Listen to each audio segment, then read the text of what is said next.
ओम अज्ञानतिमिरान्धस्य ज्ञानाञ्जनशलाकया चक्षुरुन्मीलितं येन तस्मै श्रीगुरवे नमः। हे कृष्ण करुणा सिंधु दीनबन्धो जगत्पते गोपेश गोपिका कांत राधाकांत नमस्तुते। तप्त कांचन गौरांगी राधे वृंदावनेश्वरी वृषभानुसुते देवी प्रणमामि हरिः। नमो महावदान्याय कृष्ण प्रेम प्रदायते कृष्णाय कृष्ण चैतन्य नामिने गौरतिषे नमः। श्री चैतन्य मनोभीष्टं स्थापितं येन भूतले स्वयं रूप कदा मह्यं ददाति स्वपदान्तिकं। वाञ्छाकल्पतरुभ्यश्च कृपा सिन्धुभ्यैव च पतितानां पावनेभ्यो वैष्णवेभ्यो नमो नमः।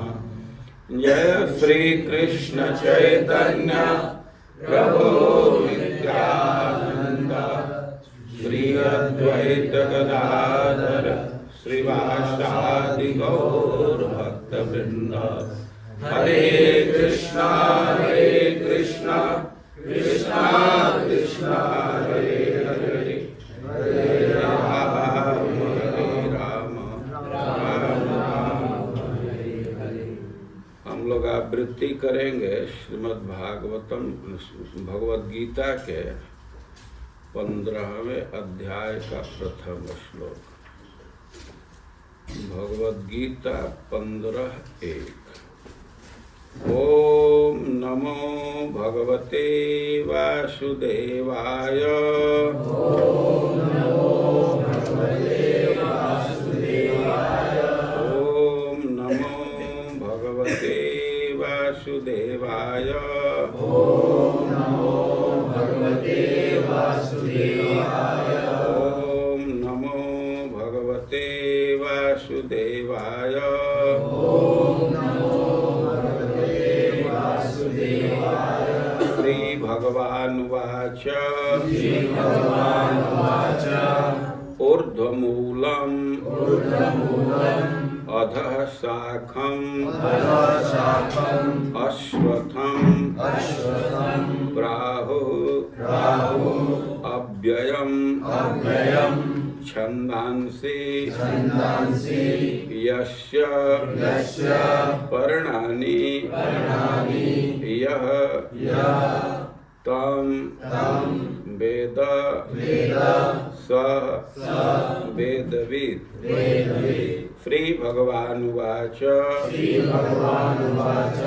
ऊर्ध्वमूलमधः शाखम् अश्वत्थं प्राहुरव्ययम् छन्दांसि यस्य पर्णानि यस्तं वेद स वेदवित्। ऊर्ध्वमूलमधः शाखम् अश्वत्थं प्राहुरव्ययम् छन्दांसि यस्य पर्णानि यस्तं वेद स वेदवित्। ऊर्ध्वमूलमधः शाखम् अश्वत्थं प्राहुरव्ययम् छन्दांसि यस्य पर्णानि यस्तं यस्तं वेद स वेदवित्। यस्तं वेद स वेदवित्। सब लोग साथ में बोलिए। श्री भगवानुवाच ऊर्ध्वमूलमधः शाखम् अश्वत्थं प्राहुरव्ययम् छन्दांसि यस्य पर्णानि यस्तं वेद स वेदवित्। श्री भगवानुवाच भगवान ने कहा ऊर्ध्वमूलम ऊपर की ओर जड़ें अधः नीचे की ओर शाखम शाखाएं अश्वत्थम अश्वत्थ वृक्ष को प्राहु कहा गया है अव्ययम शाश्वत छंदांसी वैदिक स्तोत्र यस्य जिसके पर्णानि पत्ते यह जो कोई तम उसको वेद जानता है सह वह वेदविद वेदों का ज्ञाता। अनुवाद और तात्पर्य श्रील प्रभुपाद के द्वारा। अनुवाद। भगवान ने कहा जाता है कि एक शाश्वत अश्वत्थ वृक्ष है जिसकी जड़ें तो ऊपर की ओर है और शाखाएं नीचे की ओर तथा पत्तियां वैदिक स्तोत्र हैं। जो इस वृक्ष को जानता है और वह वेदों का ज्ञाता है। तात्पर्य। भक्ति योग की महत्ता की विवेचना के बाद यह पूछा जा सकता है कि वेदों का क्या प्रयोजन है। इस अध्याय में बताया गया है कि वैदिक अध्ययन का प्रयोजन कृष्ण को समझना है। अतएव जो कृष्ण भावना भावित है, जो भक्ति में रत है, वह वेदों को पहले से जानता है। इस भौतिक जगत के बंधन की तुलना अश्वत्थ के वृक्ष से की गई है। जो व्यक्ति सकाम कर्मों में लगा है उसके लिए इस वृक्ष का कोई अंत नहीं है। वह एक शाखा से दूसरी शाखा और दूसरी से तीसरी में घूमता रहता है। इस जगत रूपी वृक्ष का कोई अंत नहीं है और जो इस वृक्ष में आसक्त है उसकी मुक्ति की कोई संभावना नहीं है। वैदिक स्तोत्र जो आत्मोन्नति के लिए है वे ही इस वृक्ष के पत्ते हैं। इस वृक्ष की जड़ें ऊपर की ओर बढ़ती हैं क्योंकि वे इस ब्रह्मांड के सर्वोच्च लोक से प्रारंभ होती है जहाँ पर ब्रह्मा स्थित है। यदि कोई इस मोह रूपी अविनाशी वृक्ष को समझ लेता है तो वह इससे बाहर निकल सकता है। जगत गुरु श्रील प्रभुपाद की जय। और यहाँ भक्तों का प्रस्ताव है भगवत गीता के 15वें अध्याय को समझने का प्रयास करें। अधिकांश भक्त इस अध्याय से परिचित हैं लेकिन बहुत बातें हैं कि उससे अपरिचित भी हैं। पहले आप प्रकृति के गुण के विषय में पढ़ चुके हैं। आप 14वें अध्याय में कैसे बंधन होता है और इस विषय को पढ़े हैं। भगवान और इसका ज्ञान दिए हैं। ये कैसे व्यक्ति बंधन में है और बंधन से मुक्ति कैसे होगी, यह भी इस अध्याय में प्रस्तुत किया गया है। सत्वम रजस्तम इति गुणः प्रकृति संभवा निबध्नन्ति महाबाहो देहे देहिनमव्ययम्। ये जो प्रकृति के गुण हैं सत्व रज तम और निबध्नन्ति, वे बांध देते हैं। किसको बांधते हैं? देहिनम अव्ययम, जो नित्य आत्मा है उसको देह निबध्नन्ति, देह में बांध देते। बंधन प्रकृति के गुण करते हैं।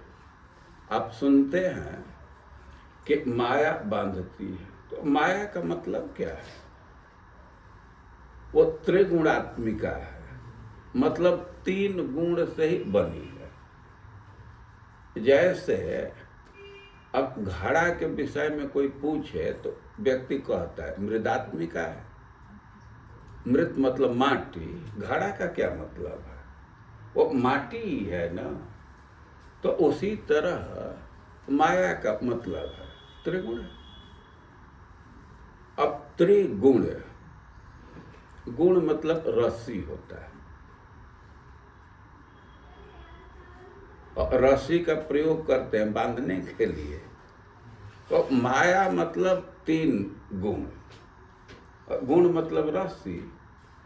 तो यह बहुत जकड़ करके बांधी है। आप लोगों को रस्सी का अनुभव है कि नहीं? जो 3 कली का रस्सी होता है बहुत मजबूत होता है। आप लोग देखे होंगे कि जो मजबूत रस्सी बनाते हैं तो उसमें 3 डोरा होता है और फिर 3 का 3 होता है, 3 का 3 ऐसे करते हैं। तो यह बहुत मजबूत बंधन है। और भगवान ने बंधन के स्वरूप को बतलाए और लास्ट में यह भी बतला दिए कि इससे मुक्ति कैसे होगी। लेकिन इसी विषय को और आगे भगवान बढ़ा रहे हैं, इसको और स्पष्ट कर रहे हैं। जो बंधन की बात की चर्चा किए, प्रकृति के गुण बांधते हैं, और इसी बंधन को और स्पष्ट करने के लिए एक रूपक अलंकार से प्रस्तुत कर रहे हैं। ये जो संसार का स्वरूप है वो इसको एक वृक्ष के रूपक से और स्पष्ट कर रहे हैं। भगवान कह रहे हैं कि अश्वत्थम प्राहु अव्ययम। इस संसार को एक वृक्ष कहा गया है, पीपल का वृक्ष कहा गया है, अश्वत्थम। और इसके विषय में कह रहे हैं कि अव्ययम, ये ऐसा वृक्ष है कि ढहने वाला नहीं है, ये अव्यय है। और इस वृक्ष के और एक विशेषता बतला रहे हैं कि ऊर्ध्वमूलम अधः शाखम। ये जो संसार वृक्ष है और इसका मूल ऊपर है और शाखा नीचे है। कोई ऐसा वृक्ष देखा है? नहीं देखे। कोई अनुभव है ऐसे वृक्ष का?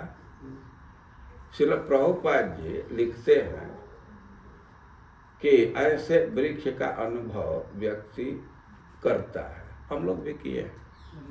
वो नदी के किनारे जो वृक्ष है, तो नदी में देखेंगे तो नदी में प्रतिबिंब दिखता है, तो नदी का जो वृक्ष है तो स्पष्ट दिखेगा कि उसका जड़ ऊपर है और शाखा नीचे है। कई एक लोग देखे हैं, मैं तो अनेक बार देखा हूँ। और नदी के किनारे जाएंगे और पानी बिल्कुल शांत है नदी का, तो स्पष्ट दिखता है। तो ऐसा अनुभव व्यक्ति इस संसार में भी करता है।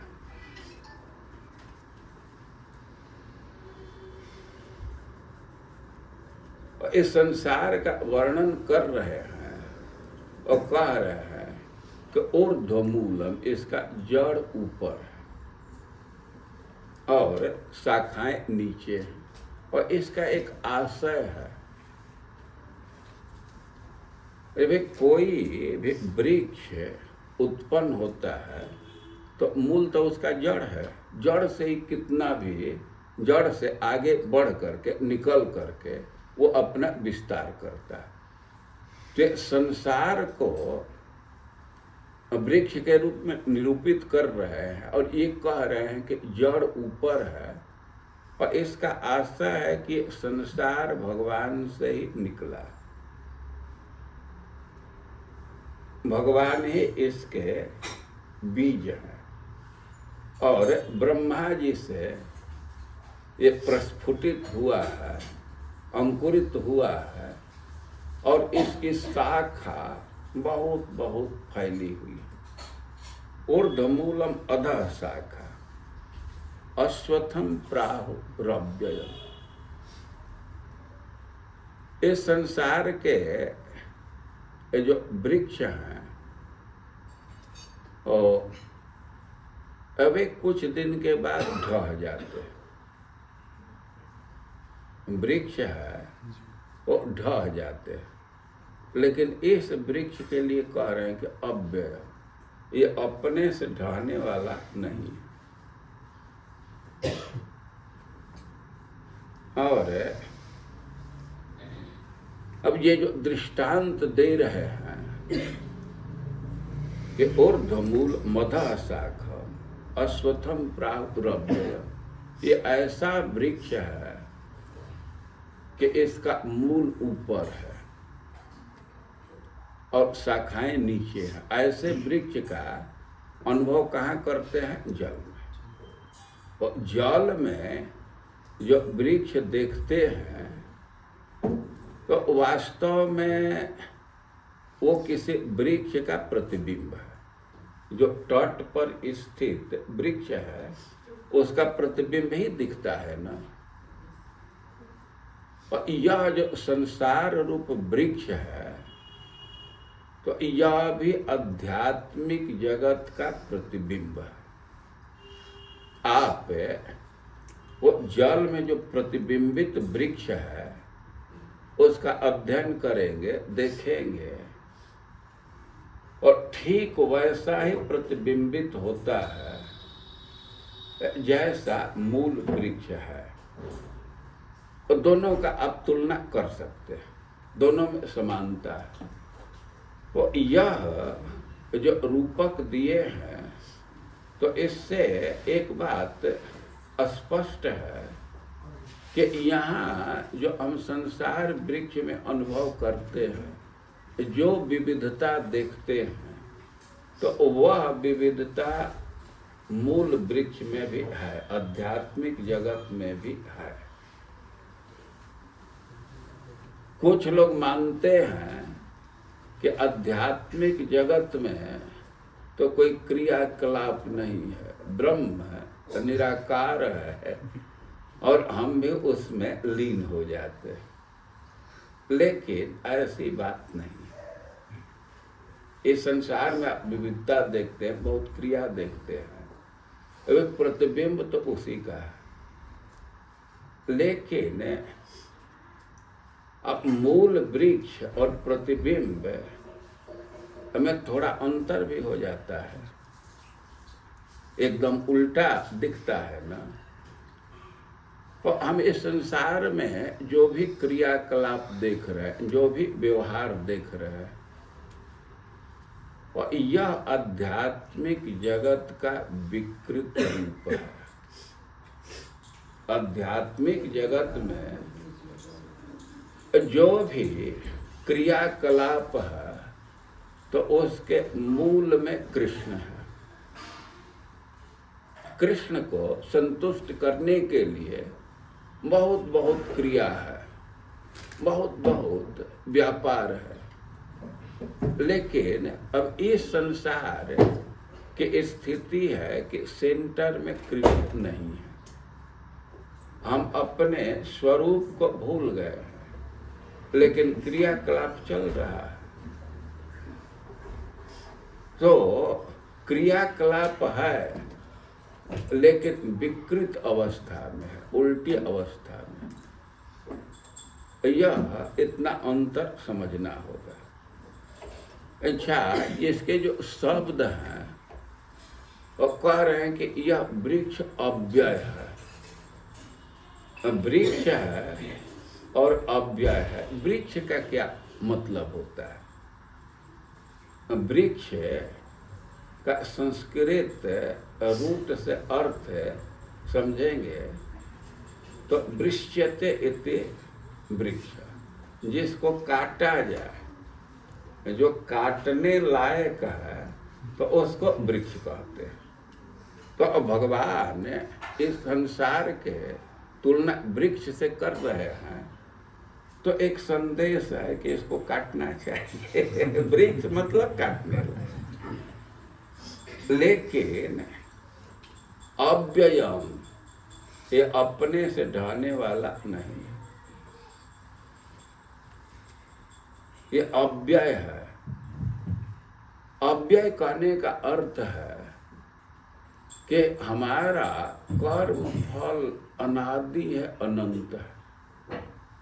वे सृष्टि की व्यवस्था किए हैं भगवान कर्म फल को भोगाने के लिए। जीवों का कर्म फल है, तो उसको भोगाने के लिए सृष्टि की व्यवस्था की है। तो कोई कह सकता है कि कर्म फल समाप्त हो जाएगा, हम मुक्त हो जाएंगे।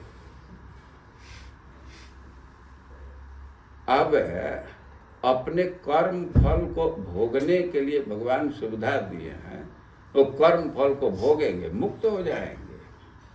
लेकिन अब कर्म फल के विषय में थोड़ा समझना चाहिए कि वो कितना है। जीव गोस्वामी का शब्द है अनादि सिद्धम अनंतम चेति।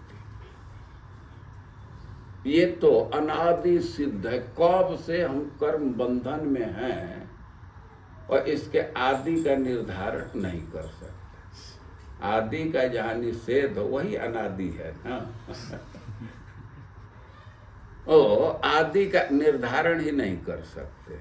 अच्छा भाई, आदि का निर्धारण नहीं करेंगे और कब समाप्त होगा, कब खत्म होगा, कहना अनंतम, ये समाप्त होने वाला नहीं।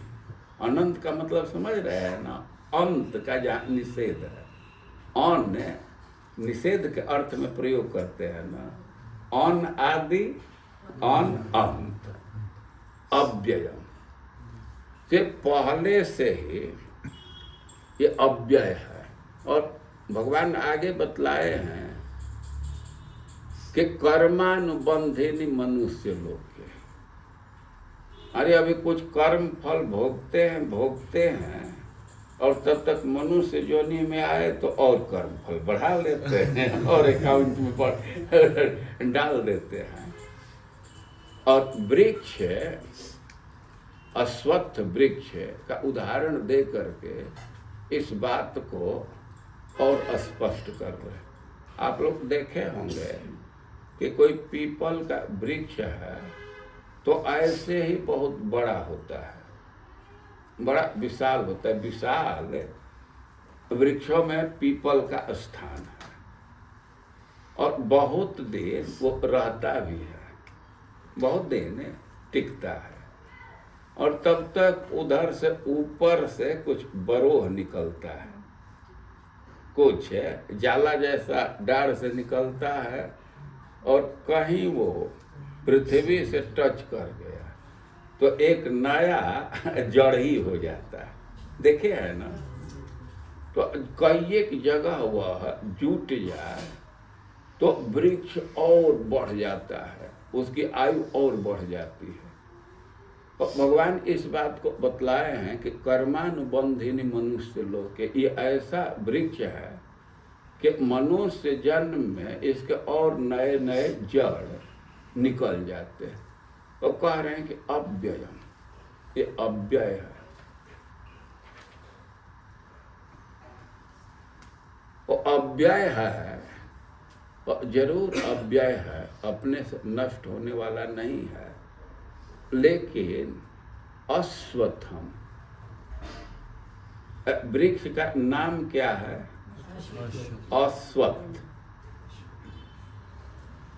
स्व मतलब क्या होता है? संस्कृत का शब्द है ना अश्वत्थ, और स्व मतलब टुमारो, कल। हिंदी में तो कल कहने पर दो हो जाता है ना। स्व गमिष्यामि, कल जाऊंगा। और स्व मतलब होता है कल, मतलब टुमारो, और स्थ मतलब स्थित, स्थित रहना, टिकना, सत्ता में रहना। तो स्वत्थ, स्वत्थ का क्या मतलब हुआ? जो कल रहेगा। लेकिन यह वृक्ष क्या है?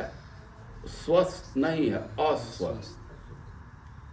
वो अनिषेध के अर्थ में करते हैं। तो एक तरह से श्लेष से भगवान यह भी व्यक्त कर रहे हैं कि भक्तों के लिए यह वृक्ष तुरंत ढह जाता है। कोई भक्ति करता है तो कल ये वृक्ष टिकेगा नहीं। वो बहुत दिन प्रतीक्षा करने की बात नहीं है, वो बस नेक्स्ट डे उसके एग्जिस्टेंस खत्म। समझ रहे हैं इस शब्द को? स्व मतलब कल, अश्वत्थ, तीन शब्द है ना। स्थ मतलब स्थित रहने के अर्थ में होता है, सत्ता बनाए रखने के अर्थ में होता है, टिकने के अर्थ में होता है। तो इस वृक्ष के विषय में कह रहे हैं कि अव्यय मतलब ये नष्ट ही होने वाला नहीं, ये टिका ही रहेगा। लेकिन जो भक्त हैं, भक्ति कर रहे हैं, तो अस्वस्थ, वो बहुत दिन तक नहीं रहेगा, कल ही खत्म हो सकता है। ये श्लेष से एक अर्थ प्रदान कर रहे हैं। श्लेष समझ रहे हैं ना? एक ही शब्द का अलग अलग अर्थ होता है। हिंदी में बड़ा प्रसिद्ध एक दोहा है, कनक कनक ते सौ मादकता अधिकार। क्या? एक खाए बौराए नर, एक पाए बर। भाई कनक से कनक में 100 गुना अधिक मादकता है। एक को तो खाने पर आदमी पागल होता है, एक को मिल जाए, पा जाए, उसी से पागल हो जाए। तो शब्द तो कनक है, तो एक कनक का अर्थ धतूरा होता है और कनक का अर्थ सोना होता है। और कनक कनक ते 100 गुना मादकता अधिकार। कनक से कनक में 100 गुना मादकता, अधिक मादकता। मतलब धतूरा से सोना में 100 गुना अधिक मादकता। क्योंकि एक खाए बौराए नर, एक को खाने पर व्यक्ति पागल होता है, उन्मत्त हो जाता है, और एक पाए बौरा, एक को तो आ जाए तो उसी से वो उन्मत्त हो जाता है। तो श्लेष कहते हैं, एक ही शब्द का अनेक अर्थ निकले तो उसको श्लेष कहते हैं। सब भाषा में होता है। And ambassador lies abroad for the sake of his country. Lies abroad, क्या इसका मतलब हुआ? तो बाहर रहता है, प्रदेश में रहता है, किस लिए? अपने देश के लिए। लाइज अब्रोड, खूब धुआंधार झूठ बोलता है। लाइज अब्रोड, अब्रोड मतलब ज्यादा के अर्थ में भी होता है ना, और लाइज मतलब झूठ बोलता है। फिर दोनों अर्थ इसमें है। इसको श्लेष कहते हैं, अंग्रेजी में इसी को पन कहते हैं। तो अब इससे वृक्ष की एक और विशेषता बतला रहे हैं कि छंदांश जस्य परिणामी। ये जो संसार वृक्ष है तो इसके पत्ते वेद के छंद हैं, तो वेद की ऋचाएं हैं। अब इस पर विचार कीजिए।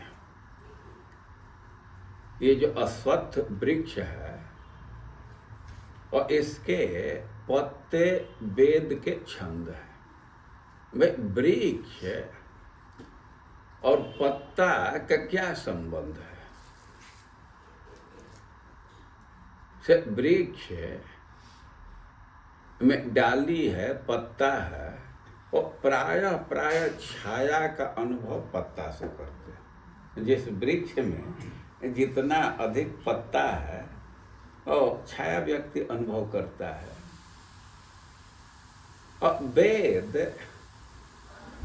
ये इसके पत्ते हैं, मतलब वेद का पालन करने से और शांति का अनुभव होगा। या दूसरा अर्थ है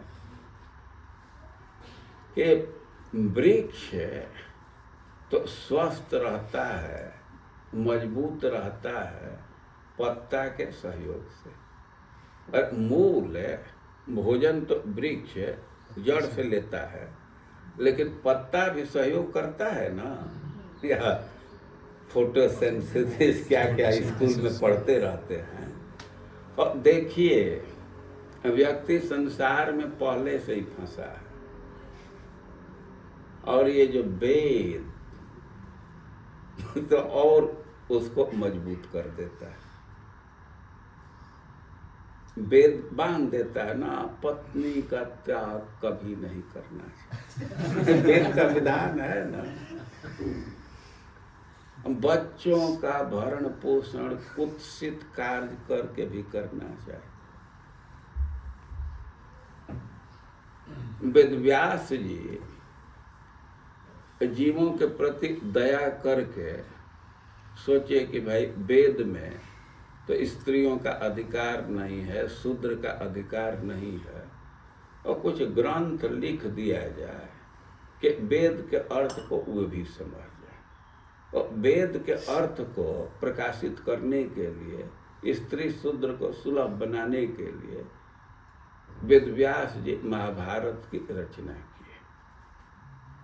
भाई महाभारत तो सब पढ़ सकता है, सब अर्थ जान जाएगा, लेकिन उनको संतोष नहीं हुआ।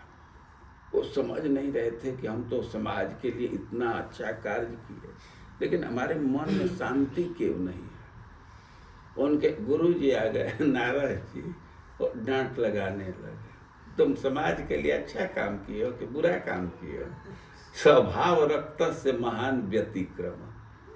अरे ऐसे ही व्यक्ति पुत्र परिवार में आसक्त है और ऊपर से विधान कर दिया जाए कि ना इसका त्याग नहीं कर सकते, परिवार का तो पालन पोषण करना ही चाहिए, तब तो और उल्टा हो गया ना। अरे तुम अपने से तो सोच रहे हो कि समाज का कल्याण कर दिया हूँ, लेकिन तुम उल्टा काम कर दिए हो। ऐसे ही पुत्र परिवार में लोग आसक्त हैं और आसक्त हो जाएंगे। और तुम भगवान के लीला का गान करो, उससे मुक्ति मिलेगी, उससे शांति मिलेगी। तो हम लोग तो अपने प्रवृत्ति वश ही भोग में आसक्त हैं, और ऊपर से वेद का ऐसा विधान भी होता है। स्वर्ग की इच्छा है तो ऐसे यज्ञ करना चाहिए, तो यह और बंधन बढ़ा ही देता है, बढ़ाना बंधन को और पुष्ट कर देता है। जो वेद के विधान है, वेद की ऋचाएं हैं, तो संसार वृक्ष को मतलब हमारे बंधन को और पुष्ट कर देते हैं। तो इसी अर्थ में कह रहे हैं कि छंदांश जैसे परिणाम, और यस्तम वेद स वेदविद। लास्ट अंश है कि जो इसको जानता है तम उसको जानता है तो वही वेद का विद्वान। वे किसको जानता है? और एक अर्थ होगा कि जो इस संसार के स्वरूप को समझता है वो वेद का विद्वान है। या तत्कालिक अर्थ किया जाए और जो यह बात समझ रहा है कि वेद ही इस संसार के पत्ते हैं, मतलब संसार के बंधन को और पुष्ट कर रहे हैं वेद, तो वही वेद का जानकार है। दोनों अर्थ में लिया जा सकता है। आचार्य जी ने दोनों अर्थ को ग्रहण किया। जो इस बात को समझ रहा है कि वेद के ऋचाएं ही, वेद के छंद ही इसके पत्ते हैं इस संसार वृक्ष के, तो वह वेद का विद्वान है। या जो संसार के स्थिति को समझ रहा है, संसार वृक्ष को समझ रहा है, तो वह वेद का विद्वान। और संसार वृक्ष को समझ रहा है तो उसमें यह अंश भी इंक्लूडेड है। संसार वृक्ष को समझेगा तो इस बात को भी समझ ही रहा है कि वेद के छंद ही इसके पत्ते हैं, मतलब ये पुष्ट करते हैं। एक दिन कोई पौधा है, सारे पत्ते को तोड़ दीजिए तो रुग्ण जैसा हो जाता है, न पत्ता रहता है तो तेजी से बढ़ते हैं। तो वेद संसार को बढ़ाने वाला है, इस बात को समझना चाहिए। अब इतना विधान कर देते हैं, एक व्यक्ति भक्ति क्या करेगा? भगवान गोपियों को उपदेश दे रहे थे, अरे लुकेप्स भी, जिसको स्वर्ग की इच्छा है और उसे अपने पति की सेवा करनी चाहिए। पति कैसा भी हो, वो रोगी हो, कुरूप हो, बूढ़ा हो, स्वर्ग की कामना है और पति की सेवा करना ही चाहिए। गोपिया कहे कि हम लोगों को स्वर्ग की कामना नहीं चाहिए, हमको ये सब नहीं चाहिए। हम मानते हैं आपके सिद्धांत को कि जो स्वर्ग चाहते हैं उनके लिए हमको आपका चरण चाहिए, हमको स्वर्ग में कोई इंटरेस्ट नहीं है। भगवान भी बोल रहे थे वाच्य पेश विमोहया, ऐसे बोल रहे थे कि दो अर्थ निकल रहा था। गोपियां समझ नहीं रही थी कि किस अर्थ के प्रोजेक्ट कर रहे, किसका ग्रहण करना है। और लोकेप्स भी, जिसको लोक की इच्छा है, स्वर्ग की इच्छा है, और उसी को ये सब मर्यादा में रहना है। मीराबाई के लिए सब नियम नहीं है।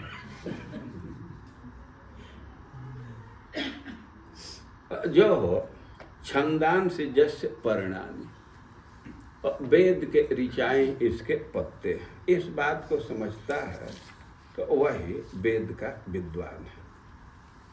अब और इस वृक्ष के विषय में बतला रहे हैं कि अधश्चोर्ध्वं प्रसितस्तस्य शाखा गुण प्रवृद्धा विषय प्रबाला अधश्च मूलान अनुसंततानि कर्मानुबंधीनि मनुष्य लोके। अधश्चोर्ध्वं प्रसितस्तस्य शाखा, ये जो संसार वृक्ष है, अश्वत्थ वृक्ष है, तो इसकी शाखाएं ऊपर नीचे सब जगह फैली हुई। मतलब संसार में अनेक जोनी है, उसमें जीव भटकता रहता है। वो जो देव, देवता, गंधर्व, किन्नर, ये सब जोनियां हैं, तो ये ऊपर की शाखा हैं। और अधस चूर्ध्वम, और जो नीचे कुत्ता, बिल्ली और भी जो अधम जोनी है, और इसको कह रहे हैं कि नीचे का शाखा है। और गुण प्रवृद्धा विषय प्रवाला, ये गुण से बढ़ा हुआ, गुण प्रवृद्धा, ये वृक्ष प्रकृति के गुण से बढ़ता रहता है। गुण के प्रभाव से इसमें विकास होता रहता है। और विषय प्रवाला, ये संसार विषय वृक्ष के विषय में कह रहे हैं कि प्रवाल विषय प्रवाल है। प्रवाल का अर्थ होता है, पल्लव कहते हैं, जो नए नए पत्ता आते हैं, प्राय लाल लाल दिखते हैं, टूसा। और ये संसार वृक्ष है, और इसमें जो विषय है, संसार का जो विषय, विषय मतलब इंद्रियों के भोग की जो सामग्री है, तो वही प्रवाल है, कोमल कोमल पत्ते हैं। आप वृक्ष पर विचार करेंगे, वृक्ष को देखेंगे, और उसमें जो लाल लाल कोमल कोमल पत्ते होते हैं, पल्लव होते हैं, तो टूसा कहते हैं, तो वो बड़ा आकर्षक होता है, बहुत सुंदर लगता है, मन को आकृष्ट करता है। तो इस संसार में जो विषय है, भोग की सामग्री है, तो वह बहुत आकर्षक है, उसके प्रति व्यक्ति लुब्ध हो जाता है। जो जिह्वा को संतुष्ट करने वाले विषय, रसगुल्ला, त्वक को संतुष्ट करने के लिए अपोजिट सेक्स का स्पर्श, तो ये सब इस वृक्ष के लाल लाल पत्ते पल्लव हैं। और कहने का आशय है कि वे बहुत आकर्षक है, उधर मन धावित हो जाता है, विषय प्रवाल। और विषय प्रवाला का एक और आशय है कि जो लाल लाल पत्ते होते हैं, तो आप देखेंगे कि वृक्ष के अंतिम छोर पर होते हैं, शाखा के अंतिम छोर पर होते हैं। और उसी तरह व्यक्ति इंद्रियों से उसको ग्रहण करता है, और इंद्रियां उसको ग्रहण करती हैं, वो बाह्य चीज है, बाहरी चीज है। और इस अर्थ में भी उसको विषय प्रवाल कहते हैं, मतलब अंतिम छोर पर है। मुख्य आशय यह है कि बहुत आकर्षक है, मन उधर खींच जाता है। और अधश्च मूलान अनुसंधितानि कर्मानुबंधिनी मनुष्य लोके। अरे भाई, इसका मूल तो ऊपर है, पहले सुन चुके, ऊर्ध्वमूलम, लेकिन अधश्च नीचे भी इसका मूल है। कहाँ? कर्मानुबंधिनी मनुष्य लोके, मनुष्य लोक में भी इसका जड़ है। अब मनुष्य लोक का विशेषण दे रहे कर्मानुबंधिनी, जो कर्म का बंधन डालने वाला है। और अंतर समझना चाहिए कि और जो जोनियां हैं और जो शरीर है, वो भोग जोनी है, वहाँ कर्म बंधन लगता नहीं है। वहाँ जो कर्म करेंगे और उसका बंधन नहीं लगेगा। बाघ किसी प्राणी की हत्या कर देता है तो उस पर कोई पाप नहीं लगेगा, वो तो बेचारा अपना कर्म फल भोग रहा है। लेकिन मनुष्य योनि ऐसा है कि यहाँ तो भोग भी करते हैं और कर्म नया नया बनता भी जाता है, बंधन भी लगता है। इसलिए कह रहे हैं कर्मानुबंधिनी मनुष्य लोके। ये जो मनुष्य शरीर है, लोक मतलब शरीर भी होता है, और यह कर्मानुबंधिनी, यहाँ कर्म का बंधन लगता है। और पहले से ही कर्म अनादि है, अनंत है, और तब तक वो नया जड़ और जम जाता है। यहाँ जो कर्म करते हैं तो वह भी बंधन करता है। वे कर्म का मतलब ही होता है कि बंधन उत्पन्न करेगा, उसका फल प्राप्त होगा। और कर्म करने का मतलब है कि फल को भोगना पड़ेगा। तो पहले से स्टॉक काफ़ी है, मनुष्य जीवन में आता है व्यक्ति तो और कर्म करके और स्टॉक को बढ़ा देता है। जैसे अश्वत्थ वृक्ष है तो पहले से दृढ़ है, उसको ऐसा नहीं है कि जा करके कोई उखाड़ देगा या डाल देगा। और छोटे छोटे पौधे हैं तो उसको तो कोई जा करके तोड़ भी देता है। पीपल के वृक्ष को कोई तोड़ेगा जो खूब जमा हुआ है, तो पहले से अव्यय है। और तब तक मनुष्य योनि में आया तो इतना कर्म कर दिया कि और नया नया जड़ उसमें बन गया। तो मूल जड़ के साथ ही दूसरा दूसरा भी जड़ जम जाता है, तो और दृढ़ हो जाता है। तो ये कह रहे हैं कि कर्मानुबंधिनी मनुष्य लोक है। अध्याय को पूरा ही करना है, लेकिन आज तो फ्राइडे है ना, तो आज यही रोक देते हैं। कोई प्रश्न हो तो पूछ लीजिए, और कल से हम लोग थोड़ा बढ़ा करके 1:30 साढ़े 9 तक करेंगे। सैटरडे संडे और कम से कम 9:30 तक। अभी आप लोगों को कुछ पूछना हो तो पूछ सकते हैं। अभी 9 बजे ही समाप्त करना होगा। कितने लोग ऑफिस ड्रेस पहन करके आए हैं? हाँ बोलिए। जैसे हमने वृक्ष का बताया कि जो काटने के लिए ही बने हैं, हाँ। तो मतलब कि वृक्ष को काटना भी लिखा मना ही है।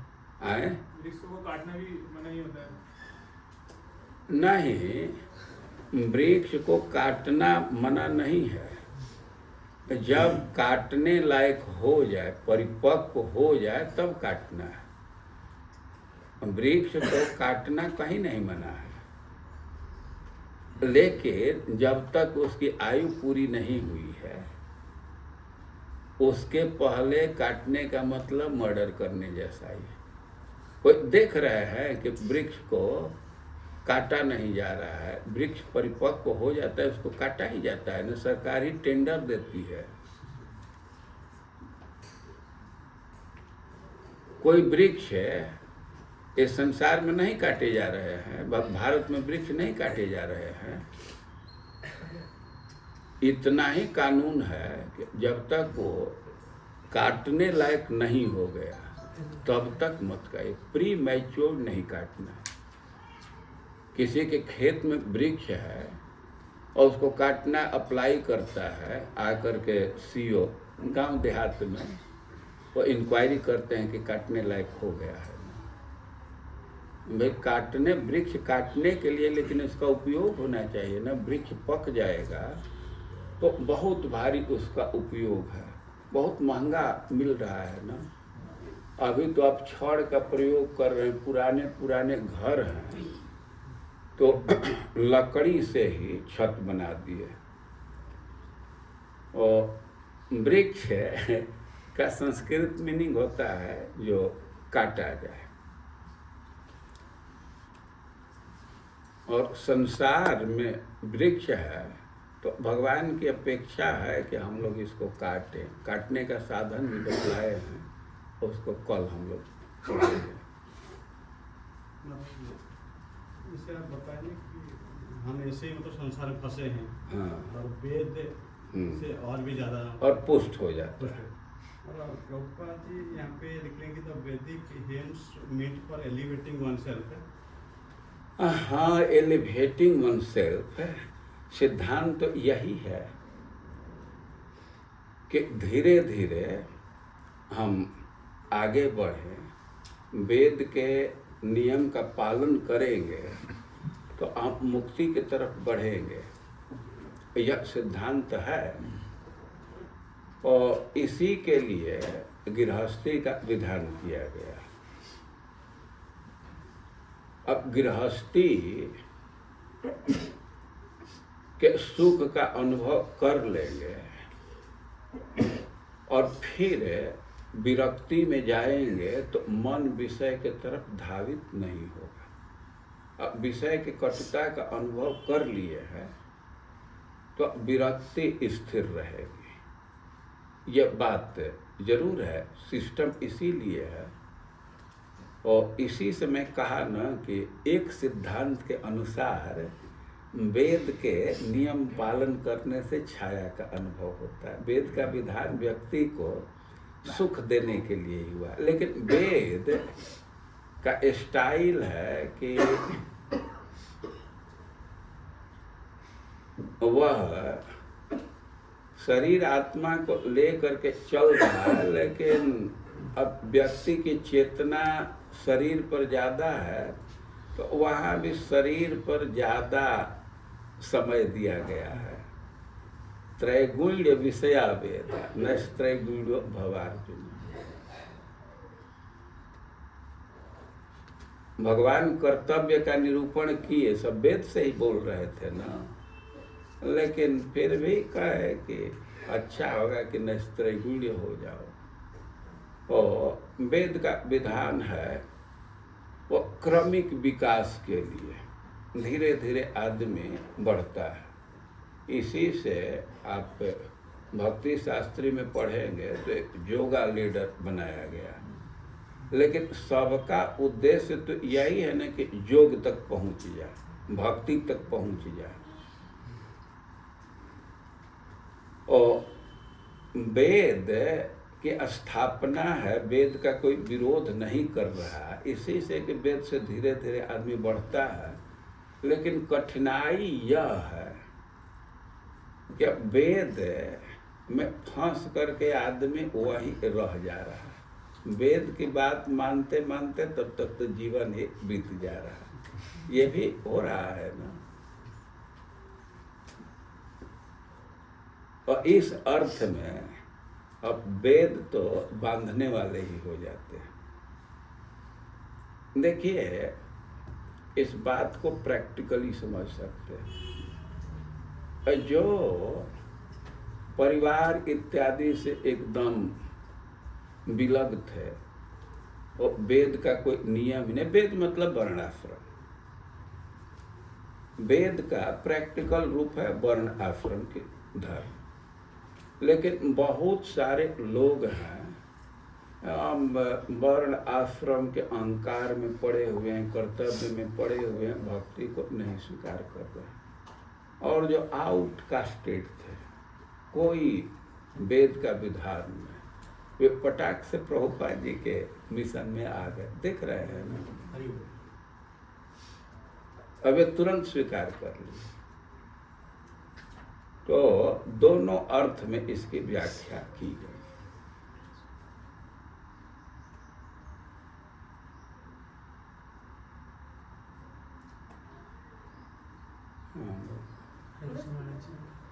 महाराज जी जो बता रहे थे पेड़ के विषय में, जो आप बता रहे थे, तो मेरा एक कंफ्यूजन है कि जैसे कि पेड़ के योनि में से तो कोई वृक्ष है, तो वो दूसरे योनि में कब जाता है, या जब उसको जड़ के साथ काट दिया जाता है, या फिर जब वो सूख जाता है, ये चीज़ बड़ा कंफ्यूजन होता है। दूसरे योनि में कब जाता है, जब उस पेड़ को काट। अच्छा, मनुष्य कब दूसरे योनि में जाता है, जब वो शरीर त्याग, या गाय भैंस ये कब जाती है? शरीर त्याग देते हैं, शरीर त्याग कर देते हैं। और सब ठीक है, तो वही सिद्धांत वृक्ष पर भी लगेगा। लेकिन कभी कभी देखा जाता है कि जैसे पेड़ को हम काटते हैं तो जड़ नहीं काटते, तो वो पेड़ फिर दोबारा आ जाता है, तो उस कंडीशन में क्या होता है?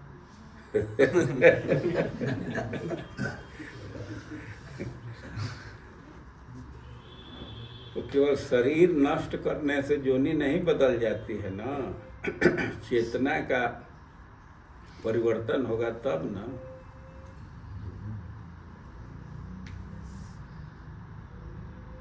तो वृक्ष काटे हैं लेकिन जड़ नहीं काटे हैं ना। तो उंगली कट जाने पर, नख कट जाने पर भी फिर आ जाता है ना। वो वृक्ष अभी नष्ट नहीं हुआ है, उसको तो डैमेज किए हैं, उसका जड़ तो यथावत है।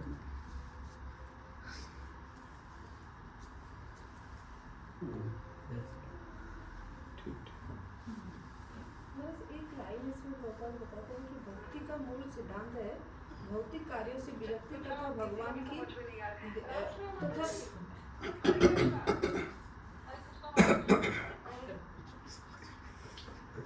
भौतिक कार्यों से विरक्ति तथा भगवान की दिव्य सेवा में अनुरक्ति। इस चैप्टर में इस श्लोक के हिसाब से क्या इसका महत्व होगा भक्ति का सिद्धांत? हाँ,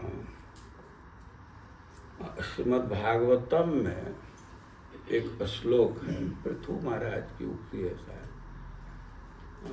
सध्यक विमृशेषु, जो शास्त्र है जिसमें खूब अच्छा से विचार किया गया है, तो यही सिद्धांत दिया गया है। जो आत्मा से भिन्न है उसमें विरक्ति, और आत्मा है या आत्मा से जो रिलेटेड है उनमें अनुरक्ति, तो यही सिद्धांत है ना। शास्त्रे स्वीयानीव सुनिश्चितो नृणाम सध्यक विमृशेषु हेतु।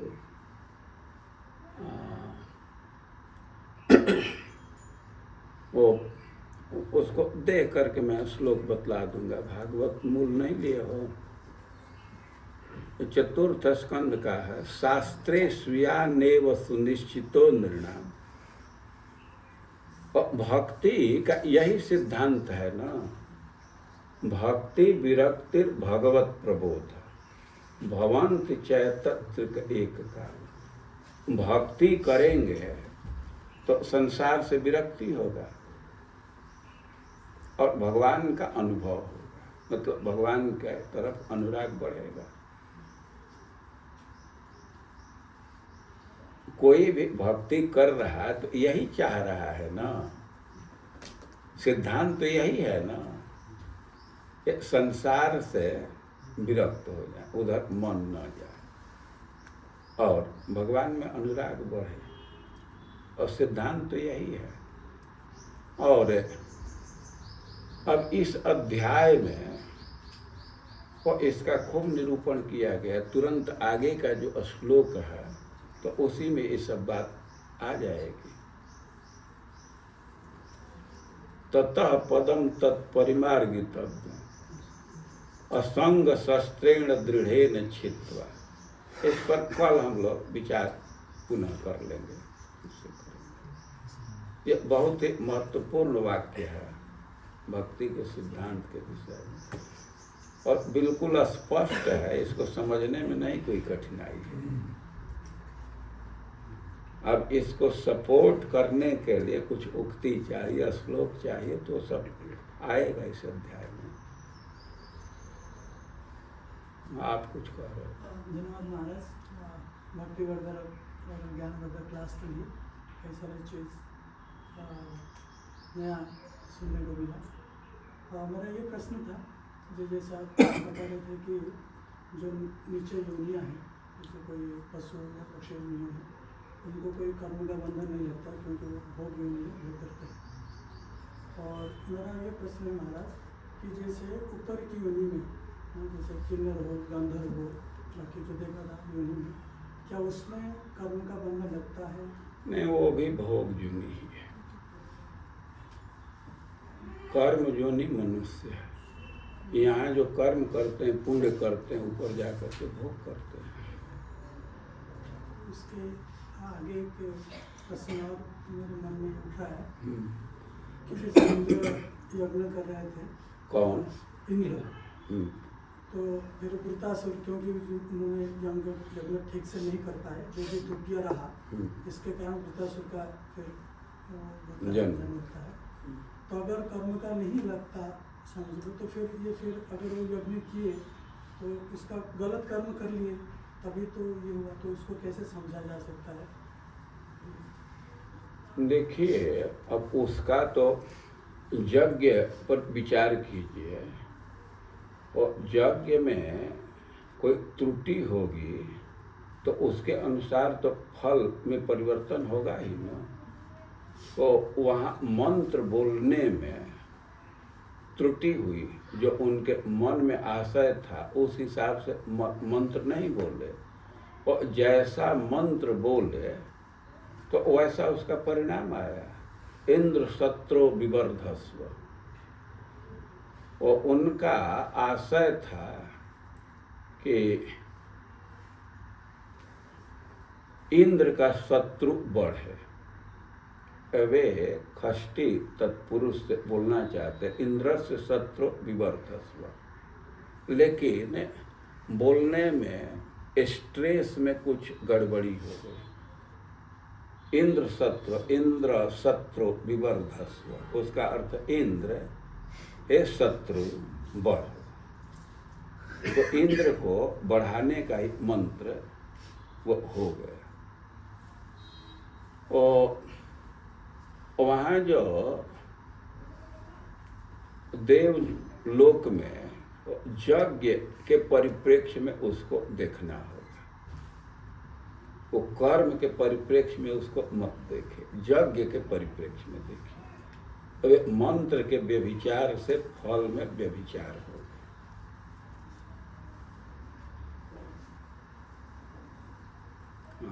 हरे Krishna, thanks for the nice class. इसमें जस्ट 2 कमेंट्स हैं। ये इमाम पुष्पिता वाचम जैसे, हाँ, या इमाम पुष्पिताम वाचा, तो इसमें जैसे प्रभुपाद बताते हैं फैंटास्मेगोरिया जैसे, हाँ। वेदस के पीछे भागते हुए लोगों का ऐसे होता है। और बाकी जो भागवतम की कंटेक्स्ट में जैसे 2 बार ऐसे जैसे अश्वमेध यज्ञ करके लोग आगे बढ़ सकते हैं, तो उसमें जैसे एक बार तो बलि महाराज का और एक पितु महाराज का, इतने सारे अश्वमेध यज्ञ करने के बाद भी भागवतम ऐसे बता रहे हैं कि उसके आगे भी कुछ है जो भक्ति के जरिए हाँ, प्राप्त कर सकते हैं। एक्चुअली ये धर्म है, लेकिन भागवतम उसको कायतव धर्म कह रहा है। लेकिन अब वो कायतव धर्म ही है और उसका भी महत्व है। कम से कम एक अनुशासन तो सीख रहे हैं ना। अनुशासन में रहेंगे तो बहुत संभावना है कि वेद का जो उद्देश्य है तो वहाँ तक भी पहुँच जाएंगे। क्लास में आएंगे तो कुछ ज्ञान हो जाएगा, संभावना है। और क्लास में आएंगे ही नहीं तो अब ज्ञान का कोई सवाल ही नहीं है। तो वेद अनुशासन में रखता है और उसका उद्देश्य है कि धीरे धीरे जो वेद का वास्तविक उद्देश्य है उसको भी समझ जाएंगे। वेद का वास्तविक उद्देश्य विरक्ति ही है। ये मैं नहीं कह पाया, अश्वत्थ वृक्ष ये पवित्र वृक्ष से संसार का उदाहरण दे रहे हैं। अश्वत्थ तो बहुत पवित्र वृक्ष है ना, क्योंकि संसार में अर्थ धर्म काम भोग इस फल की प्राप्ति होती है। लेकिन आप विचार कीजिए, 4 पुरुषार्थ निर्धारित किए गए, लेकिन क्या वास्तव में 4 पुरुषार्थ है ना?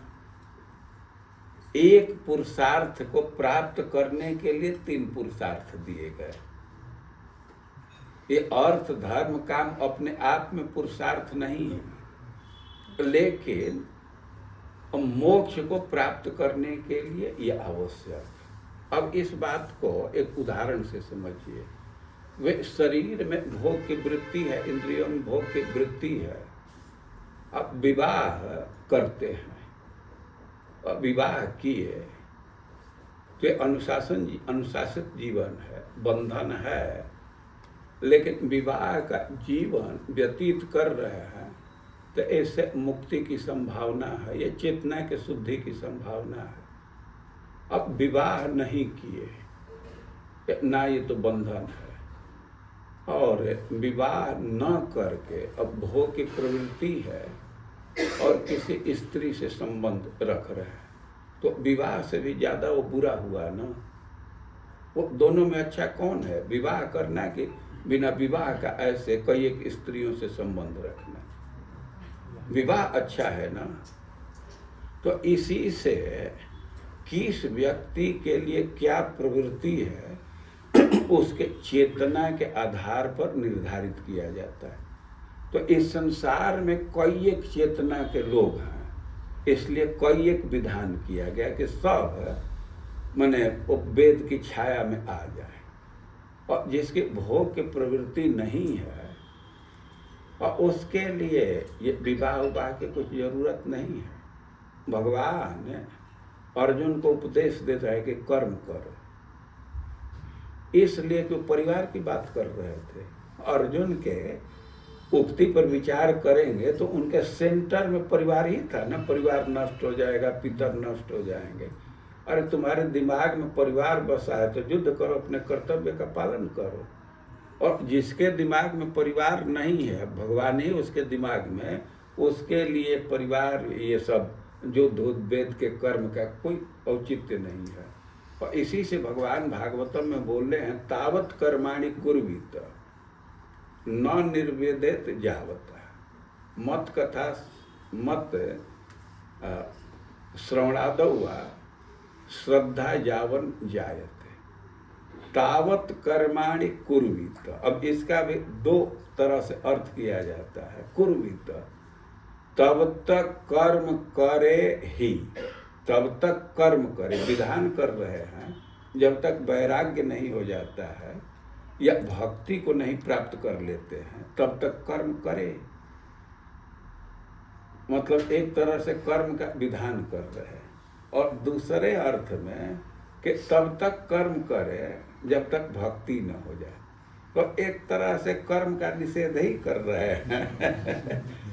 तो आप जो कह रहे हैं कि याम इमाम पुष्पितम वाचा, तो लोग उच्छृंखल न हो जाए, अनुशासन में रहे, और इसलिए उनको प्रलोभन दे करके वेद अपने अधीन रखना चाहता है। इसका आत्यांतिक वैल्यू नहीं है।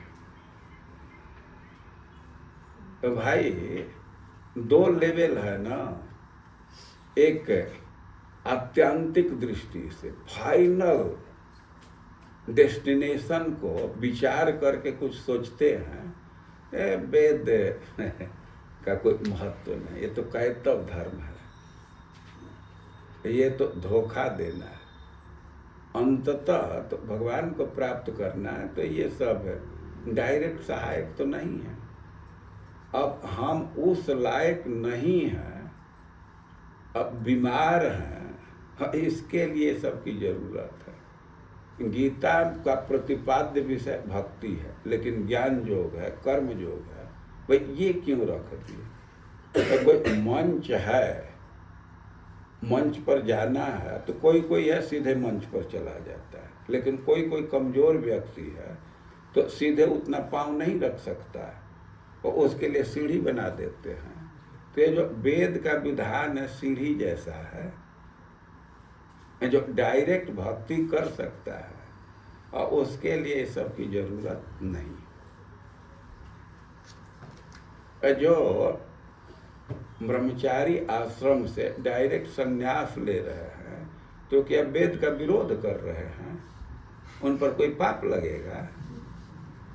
उनकी वैसी चेतना है तो वैसे जा रहे हैं, लेकिन संन्यास ले लिए और वहाँ से स्त्री का चिंतन करते रहे तो मिथ्याचार से उच्यते, ये तो दंभ हो जाएगा ना, पाखंड हो जाएगा।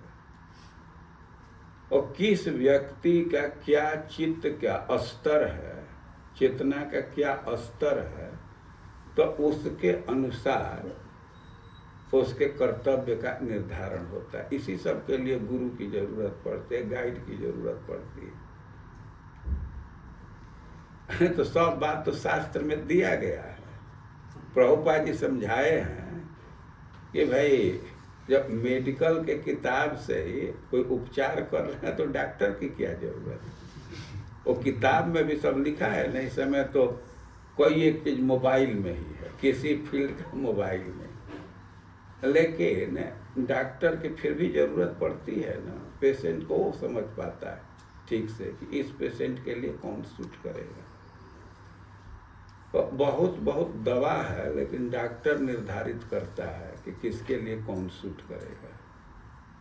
और बहुत भिन्न भिन्न लोग चेतना के लोग हैं, इसलिए भिन्न भिन्न पंथ का निर्धारण किया गया। ऐसा नहीं है कि निर्धारण कर दिया गया तो इसका आत्यांतिक वैल्यू हो गया। अब सीढ़ी बनाया गया है, स्टेज पर जाने के लिए कोई सीढ़ी पर खड़ा हो जाए तो हम तो सीढ़ी पर ही हैं। मंच पर जाना उद्देश्य है, सीढ़ी पर चढ़ना उद्देश्य नहीं। इसलिए छंदांश जस्य परिणामी 2 रूप में व्याख्या की गई।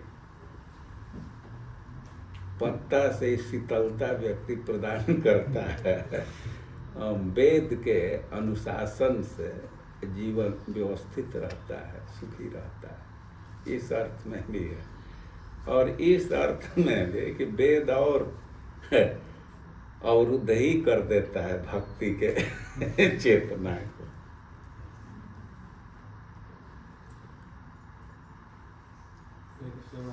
हाँ बोलिए।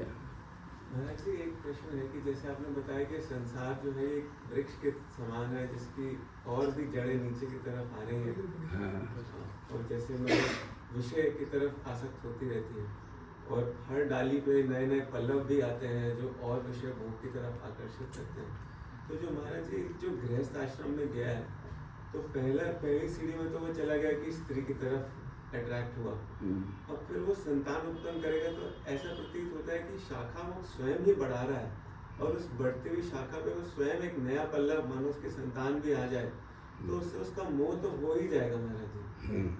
तो कैसे इसको समझा जाए? वो एक तरफ तो स्वयं पल्लव उगा रहा है और फिर उससे उसका मोह भी तो इसी से भगवान गीता का उपदेश दिए हैं ना। अब कल इसी प्रश्न को फिर से कर लीजिएगा, या हो सकता है कि जरूरत ही न पड़े।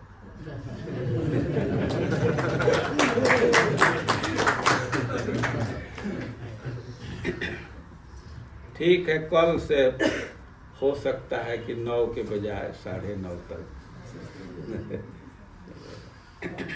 अभी महाराज का बहुत बहुत धन्यवाद देंगे। बाय चैंटिंग हरे कृष्णा महामंत्र। हरे कृष्णा कृष्णा कृष्णा हरे हरे, हरे राम राम राम हरे हरे। अगर अमृत पान करना है, महाराज हमारे साथ अगले 3-4 दिन तक है, तो कृपया आइएगा और अमृत पान करके अपने जीवन को भक्तिमय बनाएंगे।